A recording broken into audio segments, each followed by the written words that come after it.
دولت هند از دولت ایران خواسته 17 شهروند هندی که از هند به امارات و از اونجا به ایران رفتن پیدا کنه براش.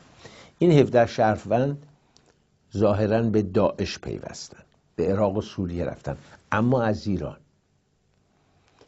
من همیشه بهتون گفتم یه رابطه اون زیر بین بعضی از تشکیلات سپاه، حسین طائب با داعش وجود داره.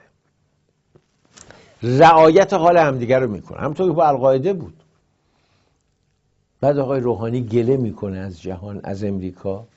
آقای ظریف میگه برجام رو اینا کاملا رعایت نمیکنن. برادر من، شما کدوم قانون بین‌المللی رو رعایت میکنید؟ آخه این چه خبر شما را انداختید؟ من اینجا قاطعانه بهتون گفتم، چون میدونم اینو، چون پرسیدم از آدم‌هایی که خبر دارن پس پرده، گفتم محال سعودی‌ها به مجاهدین کمک بکنن، مجاهدین خلق، محال پول بهشون بدن، جز محالاته. و گفتم امیر ترکی خودش رفت تو کنفرانس، به هیچ وجه اجازه از جایی نگرفت، به هیچ وجه مشورت نکرد.